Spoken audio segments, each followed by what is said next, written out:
Welcome to another exciting episode of Triggered Wrestling. We just met Swerve Strickland, and I'm sorry, I might be losing my voice here, so bear with me. I'm under the weather, but let's get into it with this episode of Triggered Wrestling.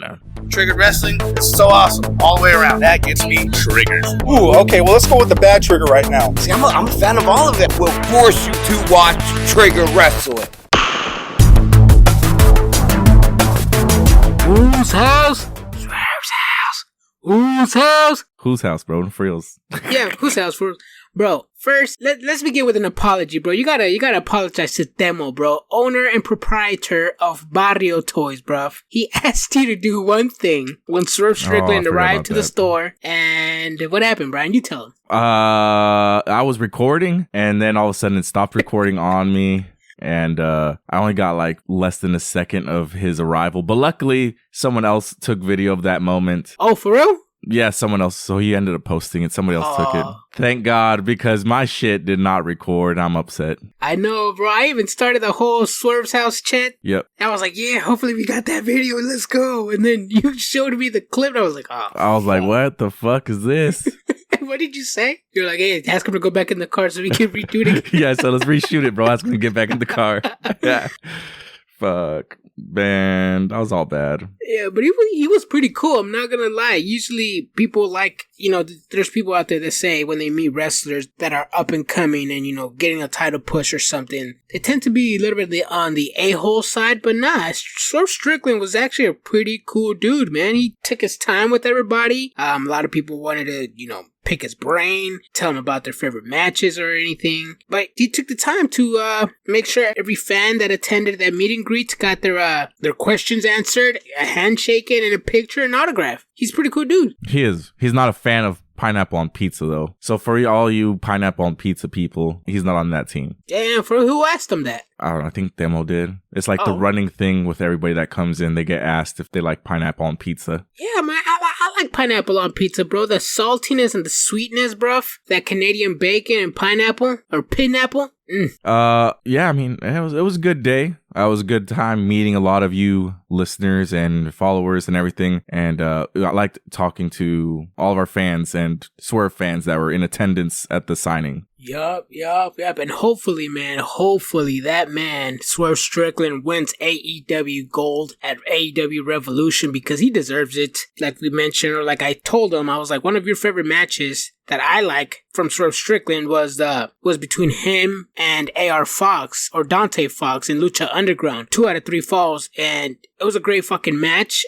Mind you, it was a hardcore match, first to bleed, ambulance match, you name it. It was Lucha Underground, so it was fucking over the top. What about you? I asked him if he knew that Hangman Page was gonna drink his blood and break his bones. Or what was that thing that John Moxley does? Yeah. How he does that little voice. I'm gonna drink your blood. Well, Adam Hangman Page actually did drink his blood and spit it out. That was disgusting. And break bones.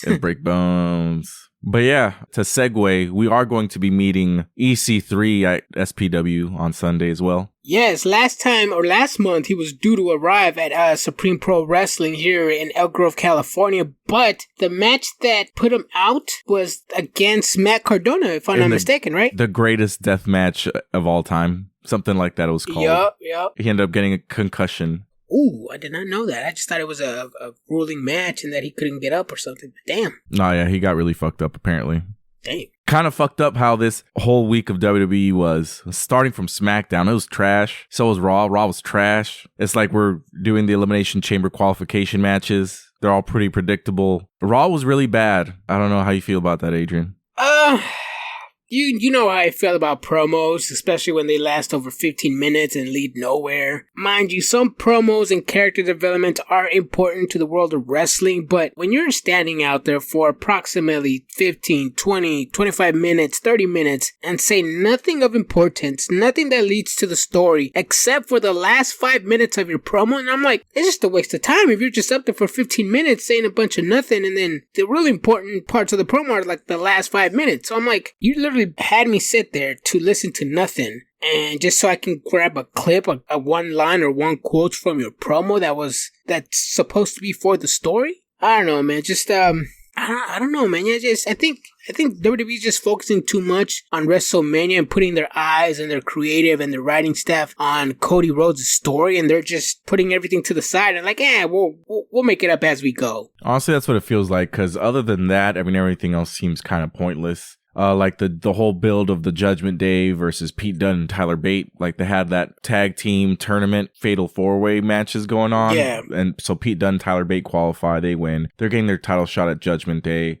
Becky Lynch, Bianca Belair, Liv Morgan, they're the ones that qualified for the Women's World Championship. Some of those matches on Raw, some of those on SmackDown. Drew McIntyre, Randy Orton, Bobby Lashley, and LA Knight. You know, 2 of those people qualified on Monday Night Raw, the other 2 on SmackDown. I did like the whole Drew McIntyre and Randy Orton bit a little bit on SmackDown. How Drew McIntyre, they both kind of like faced off at the end. I don't like the way they're building up the Elimination Chamber, but I do like how it's completely different. Like these are all like, I'm hoping 6 people here that can actually win. Like I would buy any of these people winning except maybe Bobby Lashley or LA Knight. Yeah, similar. I mean, you know, in my opinion, I think having Drew McIntyre and AJ Styles compete against each other for a spot at the Elimination Chamber match, I thought it was, in my opinion, AJ Styles just came back with this whole hype, came back swole as fuck, came back with this promising crowd, with the faction that's not going anywhere, and had a match with Roman Reigns at the Royal Rumble for the WWE Undisputed Championship, and now it just looks like they gave up on AJ. I'm like, damn, AJ just came back just to lose? Twice? And then he's going back to the OC faction that's going nowhere? I'm like, damn, so much for the AJ hype. Well, I'm going to leak that for you because actually the OC are going to be on NXT. They got taped. Yeah, they're on a taped episode. They're going back to developmental. Wow. They got to learn how to be fucking characters or something, bro. They've been useless ever since they came back. They really have. I mean, they were useless. I remember the E-drones were barking, oh, the OC finally made it to the big leagues because AEW's the B leagues and they did nothing with them over there. And I'm like, whoa, how did that turn out to them in the quote-unquote big leagues? Because to me, they're just, no disrespect, no offense, they're just a waste of space if you're not even going to use them. And it's in their contract. It's stated in their contract, if WWE does not need them, they are not required to fly to any show. I mean, at least they're getting paid. At least they know how WWE works. And they're like, yeah, they're not going to use us. We're going to be on TV for a brief period of time. And then when they don't use us, we're going to stay at home and collect our paycheck. We don't need to fly nowhere. We don't need to. They wanted that AEW contract on WWE side, bro. Ah, yeah, it's even better. It's even better. But you know what? I will say that they were probably going to be used, but then AJ Styles got injured, and then that kind of derailed any plans that they might have had for them. True. And speaking of injuries, I think that's what a lot of people are saying, that the CM Punk injury caused WWE to make a lot of changes. And I'm not here to be a conspiracy theorist, but it's looking that way. You know, like you were saying last week about Seth Rollins, Cody Rhodes, The Rock, and Roman Reigns. Like, anything can happen.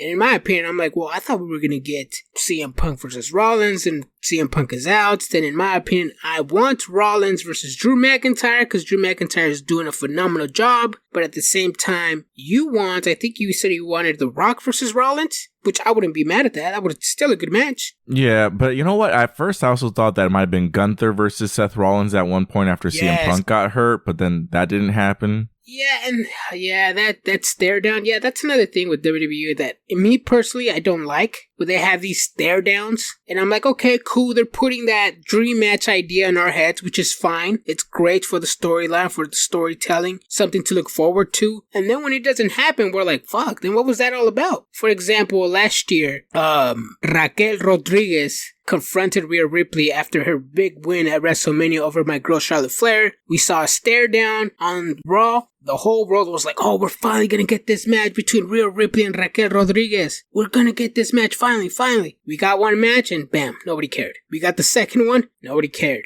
And I think it was a third one at Crown Jewel between a Fatal 4-Way. Nobody cared. And I'm like, see, but at least they had a match, bro. At least they had a match. I remember it was Roman Reigns and was it Karrion Kross that walked past each other? And that shit never even, they didn't even turn into a match. That's true. That is true. Bro, I forgot about Karrion Kross too, man. Yeah, see, look, he came back with a promising character, a promising future, and I forgot he was even in the company still. Man. Doesn't he have the, he's not a champion. He does have the AOP. Damn, what are they doing, bruv? Apparently nothing, because they're on SmackDown, right? Yes. Yeah, man, I don't know. I'm just waiting for my girl, Jade Cargill, to debut and put some real wrestling in this company, bruv. Well, they just announced that they scrapped plans for her at the Elimination Chamber match. Are you serious? Yeah, I was reading some dirt sheets, and they said they scrapped the plans for her. So I don't know what that was going to be about. Wow, is she not ready yet or what? She ain't ready, bro. No, I don't know that. I mean, I don't think they want to waste her on Elimination Chamber being her first match, you know? I wouldn't want to waste her. Yeah, technically her first match was Rumble. Oh, yeah, so her second match. Well, I mean, they're putting their time and efforts on Jade Cargill, so if she does wrestle, or once she wrestles, I want Jade Cargill to be better than Becky Lynch, better than Charlotte Flair, better than Sasha Banks, and better than Bayley. The way WWE is like grooming her and quote unquote training her, and I've seen the clips online, and I see the WWE fans comments online as well. Oh, they're finally getting rid of all the training Bryan Danielson did on Jade Cargill back in AEW. If Jade Cargill does not come with that fire, with that heat on WWE, bro, best believe your boy is gonna be barking, bro. I'm gonna be yapping. I'm gonna be commenting at some people. I got some screenshots. I got receipts. I know who to contact, who to DM, because your boy has that energy, bruv. Wow. Well, let's go into the parts of Monday Night Raw that we haven't really talked about here. We had Imperium facing off main event Jey Uso and The New Day. So Imperium loses this match. Jey Uso's getting a title shot against Gunther. And to me, it seems like WWE's losing time here to build Jey Uso versus Jimmy Uso at WrestleMania. And Gunther needs to be in the world title picture, not in this. I mean, the only thing I see this going is that they end up fighting at Elimination Chamber and Jimmy Uso cost Jey Uso the title, but that's the only thing I could think of. But even then, that makes Gunther look weak. Yeah. Well, don't they have a match next week at Raw? They do, but I mean, I'm sure there'll be some disqualification and they end up doing it. Yeah. Oh, actually, he can't leave the country, huh? Gunther can't leave the country. Oh, yeah, you're right. That's what it is. Because he has that, I think he's working that visa issue, right? Yeah, he's got the visa issue. Damn, well, hopefully Jimmy Uso comes up and, because in my opinion, I think we posted that on our Facebook, on our social media at Triggered Wrestling. Yeah, I think they're losing some time. Like I said, I think they're focusing more on the Cody Rhodes finishing the story and Roman Reigns and The Rock inserting himself into everything. Paul Levesque inserting one of his favorites, Seth Rollins, into the mix. I don't know why. But yeah, it just seems like all these storylines that we were supposed to get at WrestleMania are kind of getting shoved to the side. They are. And even like Andrade here is getting shoved to the side. He made his grand return at the Royal Rumble, but now he gets this vignette saying that he loves the business of wrestling, and then that brought him to the WWE. He went from NXT champion to United States champion, but the titles weren't enough, and he had to leave to remember who he was for 3 years, which we all know he was in AEW doing a whole lot of nothing. Yep. But now he's back, and now he knows what he wants to do. And hopefully he actually shows up and isn't like Veer Mahan, where he just was coming for weeks and weeks and weeks and weeks and then never came. Pause. Yeah. Bro, if Andrade, now he's back in WWE. I don't know, man. If I see Andrade, it's on site, bro. Wow. So moving on Monday Night Raw, we have Bobby Lashley and the Pride, or whatever you want to call them, versus Big Bronson Reed. I thought Bronson Reed was going to win because it's in Australia. And he lost. And I was shocked. Wow. And he was shocked on Twitter. He said, I let my people down. Por? I don't know, bro. Why? Yeah, man. Whose shoes did he step on for them to kill this moment for him? Me and you have been talking about it for quite some time. I think I said this like 2-3 months ago. Oh, Bronson Reed is going to get his big welcome. He's going to get a Zelina Vega push. He's going to come out with Tim Cahill on Australia. I'm fucking dead. And he lost. I'm like, damn, that sucks, bro. Then correct me if I'm wrong, but isn't this like WWE's first time in Australia, or first time in like what? How many years? First time in a while. I don't know if that's the first time there, but definitely not a place that they go often. I'm okay with him not being there. Not everybody needs a Zelina Vega push. A Zelina Vega push, yeah. I feel like every time, and even in AEW they do it. Like that's the only reason Darby Allin won the title at one point, because he only held it for like 3 weeks. Yeah, he did. I was there at Seattle, Washington. Yep. Yeah, I mean, but the thing I do like about this Elimination Chamber buildup is a lot of these guys are heavy hitters. They look like they actually can qualify to be in there. Except for maybe Ivar is the only one that you're like, he's the odd one out, right? Like AJ Styles versus Drew McIntyre. It's kind of unpredictable. You didn't know who's going to go in. It's sad that one of them had to lose, but it still makes it a little bit more unpredictable, you know? Yeah. So we kind of talked a little bit about the 15-minute segments that don't make sense here, Adrian, for just a one-sentence liner, which is what we're all going to remember from this long-ass promo. Because I don't even remember Cody Rhodes talking. I just remember Seth Rollins coming out saying, "I will be there for you. I am your shield." Yep. And he's like, "I'm the architect, the visionary, the revolutionary." And I'm like, damn, this motherfucker he's ready for a fight. I mean, he's injured, but he's ready for a fight. Like, this is actually one of that clippable moment that you just said from Seth Rollins' promo. I actually felt it, and I'm not a Seth Rollins fan. I was like, holy shit, Seth Rollins is ready to go to war for somebody that he doesn't like. I was like, that's respect. But yeah, Seth Rollins gave it his all in that little 2-minute promo at the end, but I'm all here for it. If it's a tag team match like you predicted at WrestleMania Night 1, I'm all here for it. We already know The Rock can't go anymore. Seth Rollins is injured, so it limits his wrestling, but hey, I like your prediction, Brian. We'll see where that goes. Then we get Liv Morgan versus one half of Shayna Stark's Zoe Stark. And we knew Liv Morgan was going to win because it's Liv Morgan. And she barely ends up fucking winning, right? Yeah. In my opinion, I would have wanted Zoe Starks to win. And that's because the woman's a wrestler. She can go. You know, I remember I was talking to one of our day one listeners, and he was telling me that, like, oh, the sky's the limit for Shayna Stark, or for Zoe Starks. She's already getting put on a tag team with Trish Stratus, a legend in the game, someone that can elevate her to the next level. One of her first matches was against Becky Lynch, blah, blah, blah, blah, blah. I'm like, okay, cool, I'm listening. And me knowing wrestling, I'm like, okay, this is just temporary. In a while, they're going to forget about her. And they kind of did at this point. I'm highly disappointed because Zoe Starks did show a lot of promising at the beginning of her first main roster run. But now it's just like, meh. Yeah, I don't know if you noticed too, they put her again in a weird spot on TV. Yeah, like right after the promo, yeah. Yeah, right after 20-minute promo that people sat through, and they're like, okay, now we gotta go to the bathroom, now we gotta go get some snacks. Let me get a refreshment. Piss break segment. Yep. Yeah, man, that was a bad segment. Just they always put Shayna Starks there together in that weird spot. We've talked about that multiple times. And then after that, we get JD McDonough versus R-Truth. JD McDonough wins this match, and then they start laying the beat down on R-Truth now that he knows for sure that he is in danger. He gets saved by DIY, and then he calls them DX. He calls them Shawn and Triple H, and that shit is so fucking funny to me. Yeah, that shit was hilarious. They're selling the Dick's shirt, D-I-X. D-I-X shirt. Dick's shirt. One thing, I'm not a big JD McDonough fan, but that move he did on R-Truth to seal the victory, the devil inside. That's a dope-ass move. That is a dope-ass move. I was like, is this the first time I've seen JD McDonough? I can't recall me seeing JD McDonough do that move before. This is the first time I've seen it. I'm like, this is a fucking dope-ass move. I don't remember him winning.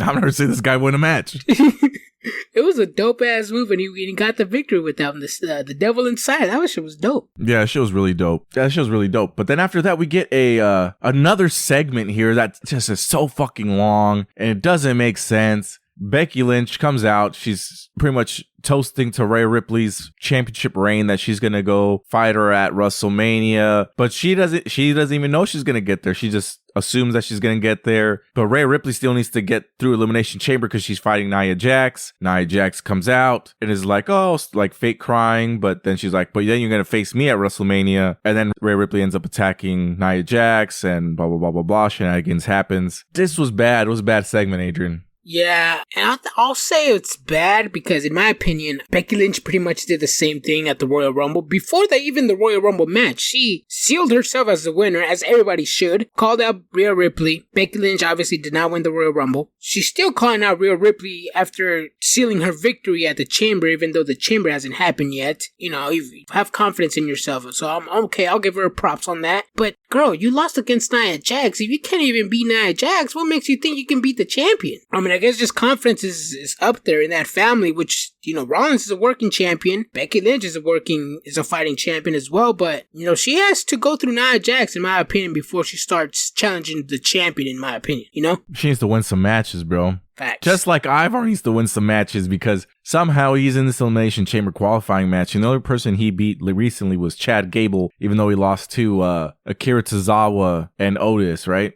Yeah.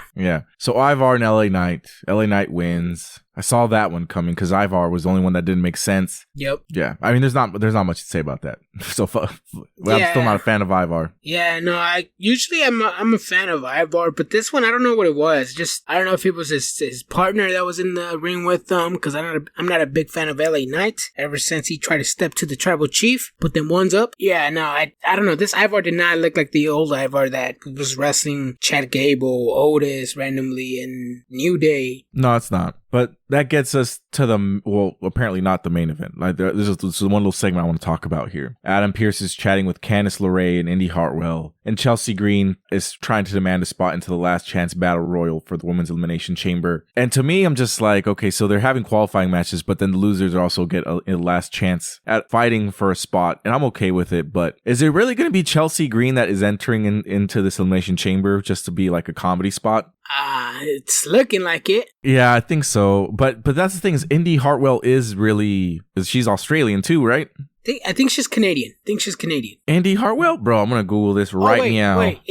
I thought you were talking about Chelsea Green. Yes, Indy Hartwell is Australian. Chelsea Green is Canadian. Okay, yeah. So maybe she wins, bro. I don't know. But we'll see what happens in this Elimination Chamber last person battle royale that's happening on Friday. And then now this gets us to the main event. Sami Zayn, Shinsuke Nakamura. Shinsuke Nakamura seems to be having these crazy matches that are really good and entertaining with everybody recently. He's like the mid-card. He's like the Miz right now, bro. He can lose every match, but you still believe that he can win any match. Yep. But Sami Zayn here does not get the win because Drew McIntyre is now the ultimate heel in WWE and online, because that will be trolling everybody online. Yeah. Yep. Even troll, what's his name? The Walking Dead? The Walking Dead. Because they're coming back for another season. And he said, I was hoping for this show to die since season 3.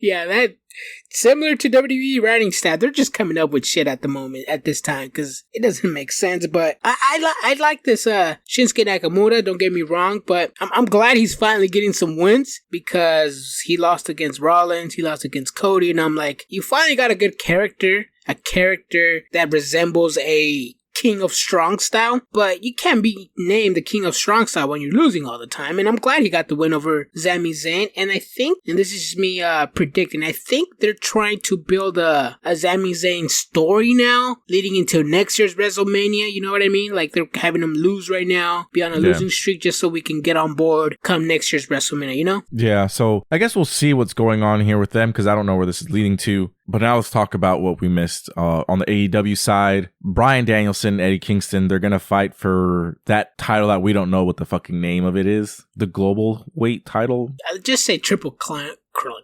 Yeah, Triple Clown. We're calling it the Triple Clown, bro, because it is a second. It's like it's not the Roman. It's the Seth Rollins title, but of Ring of Honor, of AEW, and New Japan. It's the fucking participation title of all those companies. Of all three, yeah, bro. Because it's the New Japan Strong World title, which is essentially meaningless, right? And it's Ring of Honor World title. Ring of Honor's World title, which at this point is also meaningless, because they have so many other fucking titles. They have the TV title that person shows up. I think at one point it was Samoa Joe, right? Yes. And then now it's I forget Kyle his name. Fletcher. Kyle Fletcher, that guy. And then they have the... And then it's the whatever the AEW title. I don't know what the name of it is. It's a global continent, the C2 title. What the fuck? I have no idea. But yeah, but they're not even fighting for the title. They're fighting over a handshake. Yeah, he's like, Danielson, I'm going to challenge you, but I only want one thing from you. I want you to give me a handshake, because last time when I beat you, you didn't give me that handshake, and I know it eats you up inside, and you're going to give me that handshake when I beat you. I'm like, what the? I mean, I guess it's pride, I guess. Yeah, that's the way to get to him, bro. Just don't shake his hand. I don't know, man. I'm hoping Bryan Danielson wins, but at the same time, he's also going to be having a match in CMLL soon, right? Or is that just the other ones in Bullet? No, I think it is CMLL, because after Rampage, CMLL stars called out the BCC to appear at their arena, La Arena Mexico, in their home turf. But then on Collision, I think the BCC starting a feud with FTR. So I don't know if the CMLL guys got the memo that BCC moved on, or this is a side story. It doesn't make any sense, to be honest. I figured of ways to defend this, and I couldn't have. I looked like Doctor Strange trying to find ways on how to defend something. You know, when he does the whole thing on Thanos, like, trying to figure out.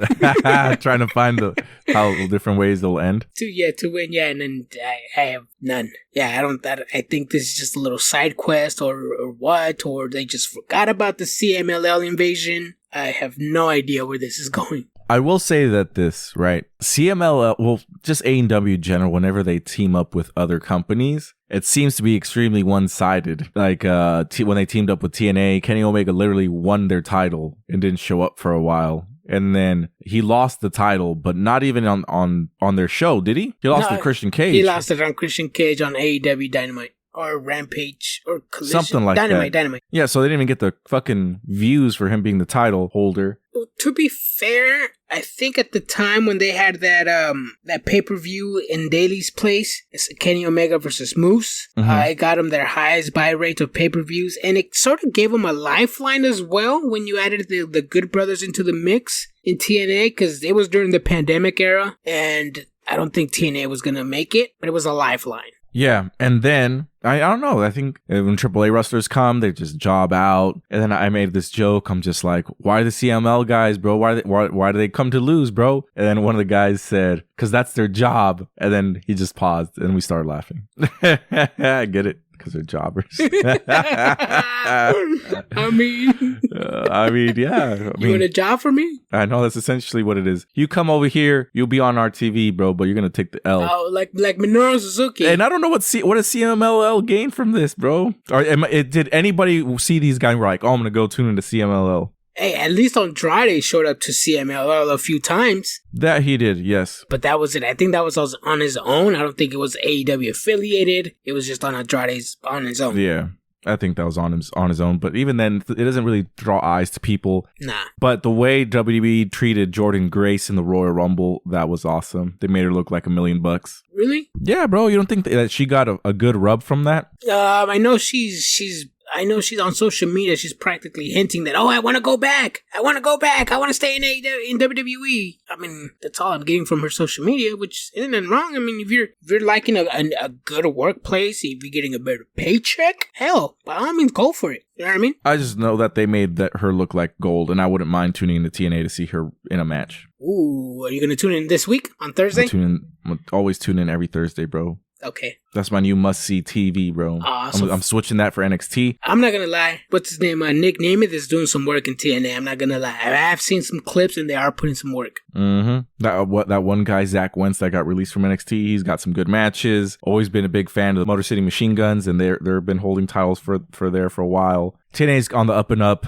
They're taking over me watching NXT, although we saw Braun Breaker and Baron Corbin win the tag titles on NXT TV on this last Tuesday against the family, Tony D'Angelo family. I thought Braun Breaker was going to be a SmackDown, wasn't he? He's in between. I think he's choosing between SmackDown and Raw.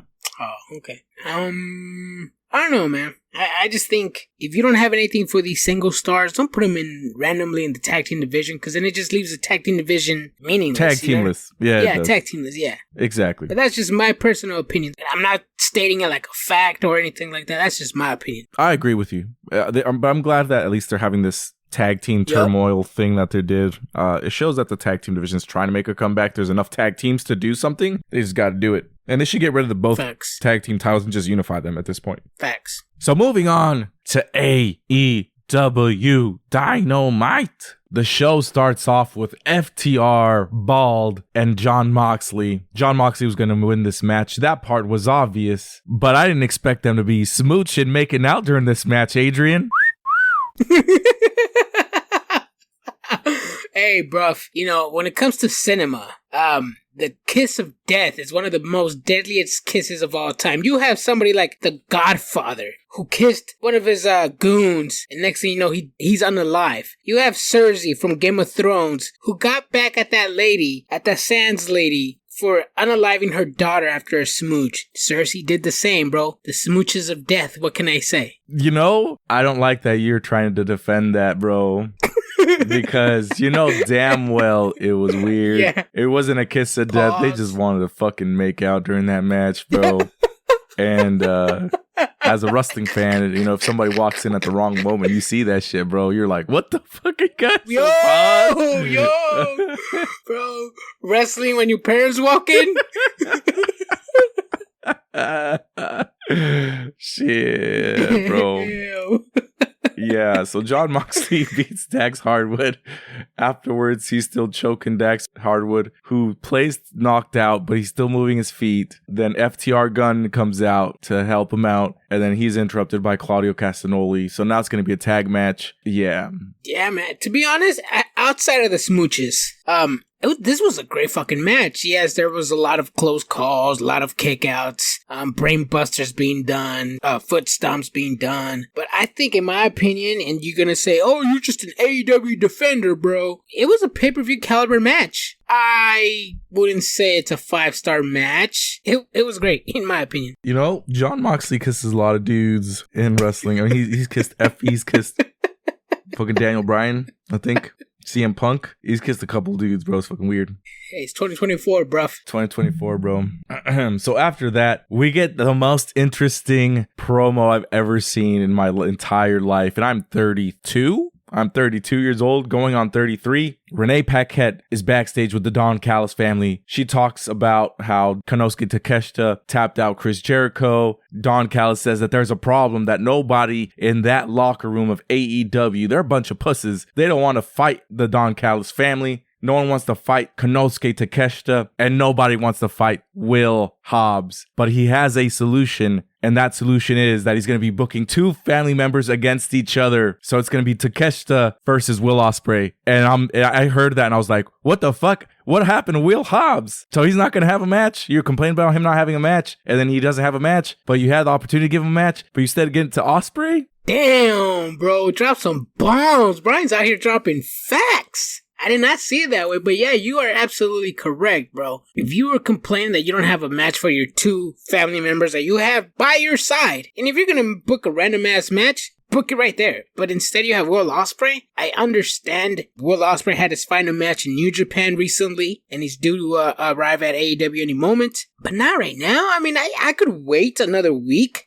Maybe for big business, maybe. I can wait for Will Ospreay. It doesn't have to be at exactly Revolution, in my opinion, you know? Yeah, man, I don't know where Callis and Tony Khan were thinking, but yeah, this does not make any sense at all. Mind you, the match is gonna be a banger, but the setup for the match was 2 thumbs down. So I did have a conversation with a lot of our followers online at Facebook, at Triggered Wrestling. Follow us online and join the conversation. I was like, what do you guys think about this? A lot of them said, well, you know, the match is going to be a banger. So at the end of the day, it doesn't really matter how they got to the match if the match is good. And then another person was like, you know, this is just the way they're trying to get Will Ospreay out on his own. And I'm like, I understand those things, but these matches, I feel like the way Tony Khan booked it is that he's like, I want this match to happen. Will Ospreay and Takeshita, I want it to happen Revolution. How am I going to get there? And has no idea how he's going to get there. And he's just like, well, let's just fucking go out there and announce it. And even then, but what I would be okay if they had that conversation, just had Will Hobbs not involved. The fact that you told me that Will Hobbs, nobody wants to fight him, and that the solution is that you're going to have, I thought they're going to fight each other, but no, they give it to Ospreay. That's the issue I have with this whole thing. I have such an issue with this. I'm losing my voice. Yeah, no, I absolutely agree. Like our followers said, this is a way to separate Ospreay from the Don Callis family. Kyle Fletcher's in there as well. You can come in and be like, hey, Kyle Fletcher, ready to reunite the United Empire again. And then that's where Kyle Fletcher gets in the mix. He's mixed emotions with the Don Callis family, helped him get the Ring of Honor TV title. Will Ospreay's still trying to, get his crew back together, get his faction up and running so he can dominate AEW. They could have created something, bruv. But they didn't. Yeah, it didn't have to be a Revolution. They could have done a Big Business or the next pay-per-view to build it up a little bit. But no, they just rushed into it. Yes.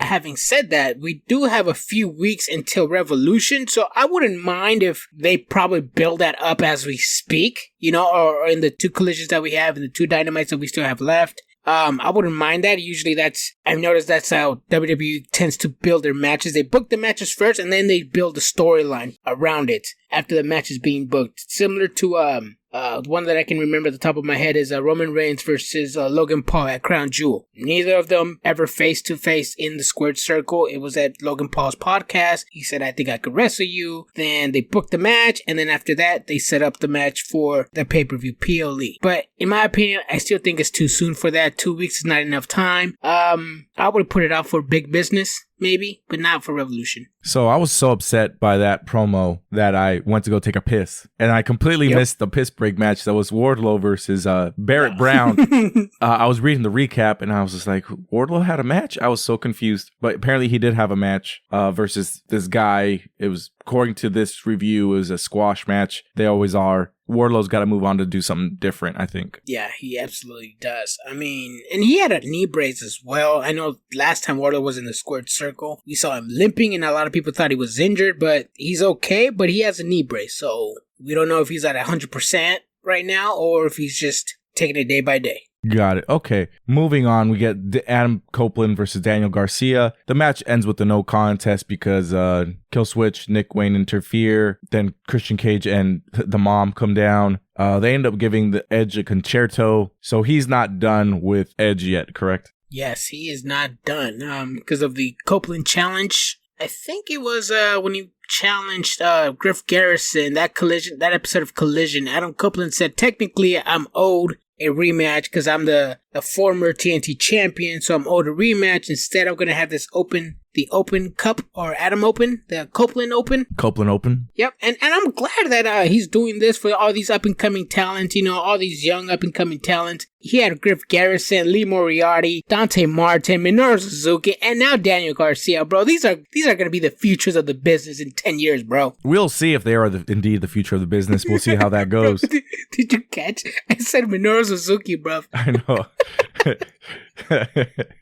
So, I guess moving on from there, we get the promo between Samoa Joe, who's talking about the people that's going to be challenging him, that it's unfair, blah, blah, blah, blah, blah. Swerve comes out, then Adam Page comes out, and then they start talking nonsense to each other. Adam Page says, you never beat me. Then Samoa Joe interrupts both of them. He's just like, it doesn't matter. I'm still beat both your asses at the pay-per-view. I don't give a fuck. And then walks out. Adrian, that's what I got from it. Yeah, you know me. I'm not a big promo guy, and that's mainly because I've been a WWE fan for most of my life, and the promos usually lead nowhere. It's a bunch of nonsense. We spoke about it earlier on the pod. Becky Lynch, Cody Rhodes asking the fans and asking the announcer, what are we supposed to do with the chicken nuggets again? Anyways, but I like this promo. Samoa Joe basically came out to the ring, gave out his talking points, kept it moving, called out other opponents. Swerve Strickland, I don't know if you saw, but he fumbled that promo at the beginning, but then he recovered and he fucking delivered. The crowd started laughing at him, right? Yeah. They did. I missed what happened though, because I noticed the crowd laughing. I was like, did something happen? And then I don't understand why they started laughing. Yeah, it was because he like drew blank, I guess, and then he recovered and he fucking killed. And I just felt his emotion in that promo. He's out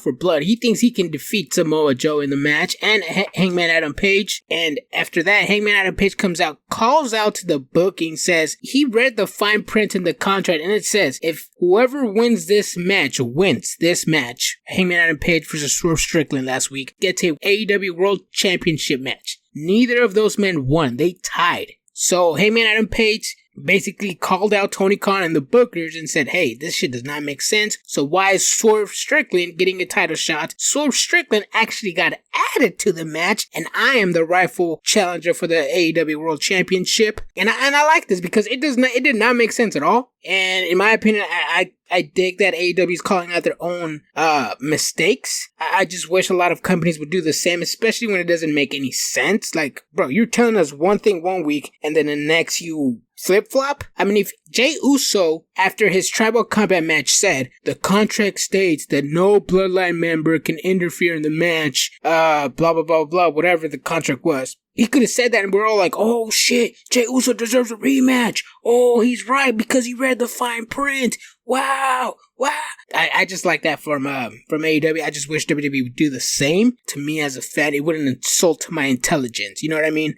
Because sometimes it doesn't make sense, and we're just supposed to forget about it. It doesn't make any sense. But just keep on watching. Like, no, bro, that's gonna push people away to watch your product. You know what I mean? Well, I just want to call something out that doesn't make sense. Takeshita's like 6-0 this year, and how come he's not in the title picture? He hasn't lost a singles match. Thank you. Yeah, that shit also does not make sense either. Yeah, it doesn't make sense. But either way, see, and that's the thing. I don't know. There's a lot of things going on with these rankings, but I'm not a fan of them coming back. But I mean, I'm not gonna. We can talk all day about that. Yeah, we could talk all day about it. But if you guys, listeners out there, you want to join the conversation, please follow us on all of our social media platforms. We are Triggered Wrestling on Twitter X. We are known as TRIGG_WRES TLING. We post daily. We post our own opinions on wrestlers, on bookings. So if you guys want to join the conversation, hit us up, DM us, let us know what you think. Yep. So moving on, let's go to Timeless Tony, her next movie called Wet Ink. She's getting a tattoo. Adrian, I know you had fun with this one. Yes, bro. This shit was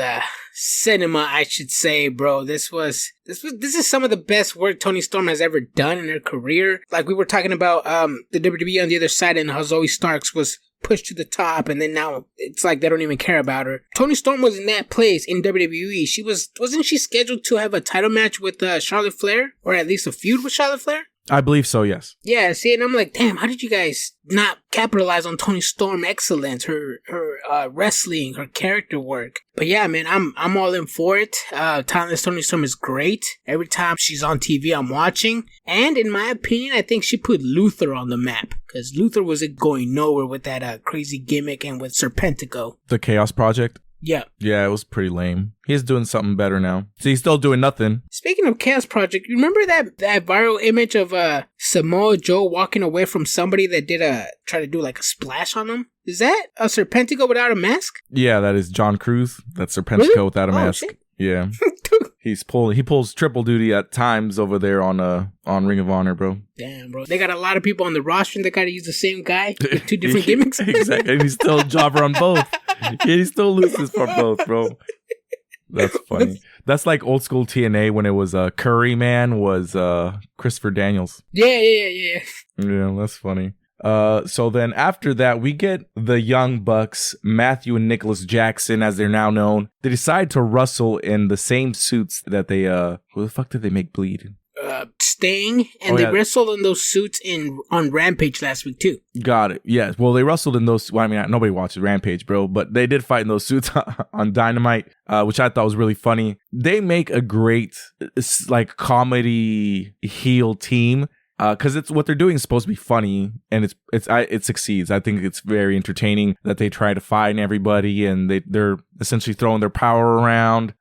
It's pretty funny gimmick. I like it. Yeah, I like it too. And like I was saying earlier in a few episodes back, the best way to get the Young Bucks heat is for them to flaunt their EVP status, and they're doing it well. I mean, mind you, sometimes it's cringe, but in the end, it's gonna pay off because they're just gonna be so fucking annoying. And come Revolution, when Sting finally has Matt and Nick in front of him in the squared circle, every punch, every kick, every chop Sting does is gonna get a standing ovation or a huge pop from the crowd, and I'm all here for it, bro. But yeah, so going back to this match, Adrian, what did you think about the match, though? The match was great. They weren't doing their usual Young Bucks shenanigans, I should say. But for those who have been watching the Young Bucks for a very, very, very long time, they know that the Young Bucks' success came from them being trolls, kind of like how they're doing right now.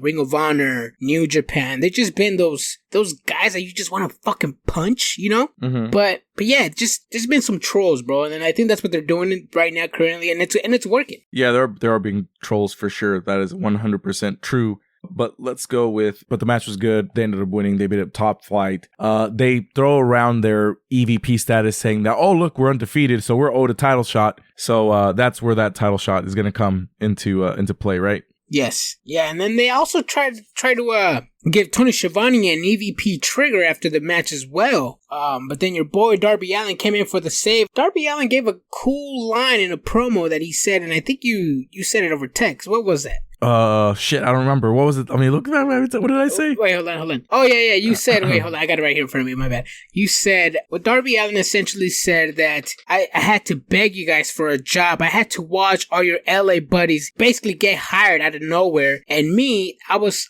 so thankful that there was an EVP with a sense of mind to hire me. And I was referencing Cody and the crowd started shouting, Cody. Yep. And I said, there goes AEW again, having to bring up WWE. Really? Why? Because Cody was a former AEW EVP, right? Yeah, but they don't gotta fucking mention it. Why not, bro? He's not unalive like in WWE, dude. Yeah, bro, it's a different company. They don't matter over there. I just don't like that. I like to live in kayfabe.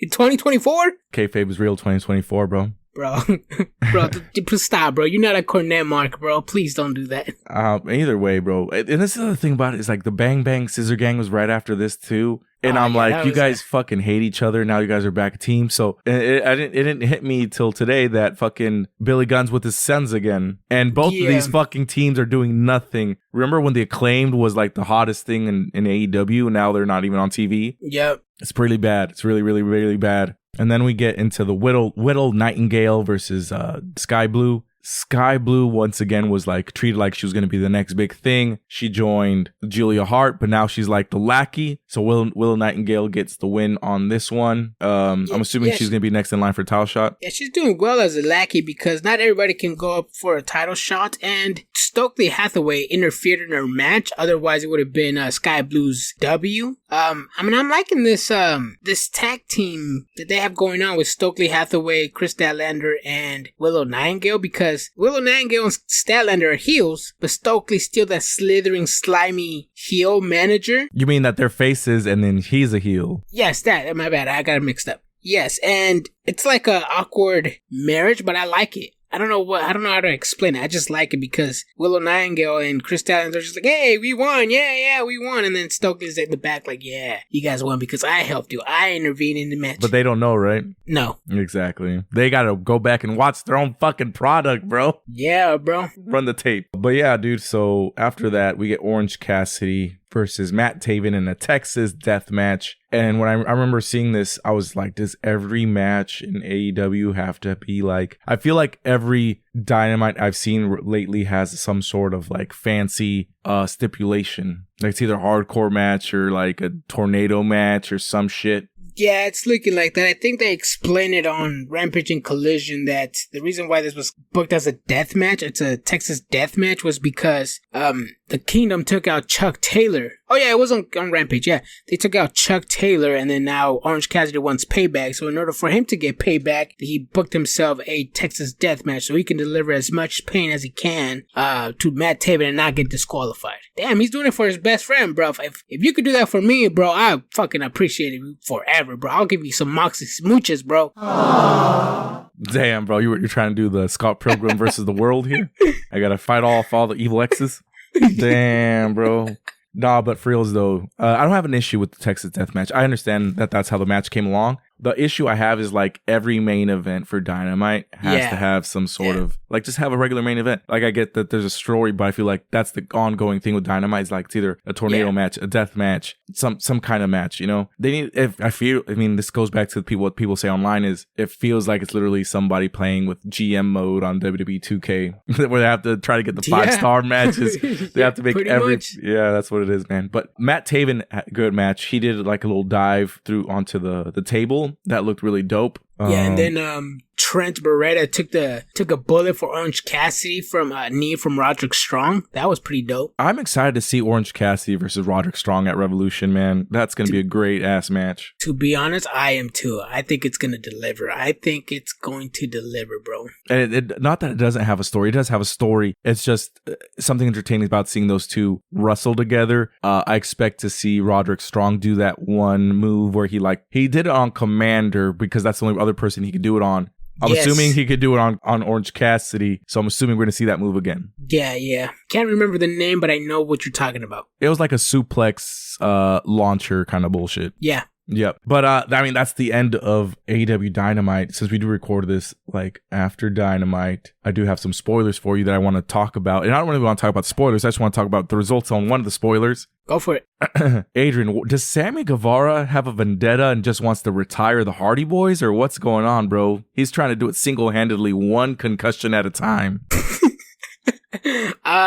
It's looking like it, man, because I mean, you saw the clip. I'm sure the listeners already saw the clip as well. Or if they haven't, pause this, go watch the clip and come back. Exactly. So, I mean, all joking aside, I hope Jeff Hardy recovers good and fast. And it's also not Sammy Guevara's fault. Like, shit just happens. And when Jeff put his knees up, it kind of threw Sammy Guevara, his knee into Jeff's face position, right? But it's just very unfortunate and funny at the same time that he's giving, I think, Matt Hardy like 2 concussions, right? Once when they fell through from the ladder to the table. Yep. Another one when he threw the fucking chair at his face. And then now this. It's just funny to me. Yeah, no, I mean, doesn't AEW already have a bounty hunter named Brian Keith? What's Sammy Guevara doing, bro? It's like the New Orleans Saints when they had Bounty Gate. they're hiring Sammy Guevara to take out the Hardys, bro. He's like, TK's like, I can't afford the contract anymore, bro. And they want to keep wrestling. Take them out. Or that in a sense, like, man, these guys are tweeting too much, man. I can't find them. They don't pay, man. We need to send them back. He's like, they paying the fines, bro. Take them out. Take them out.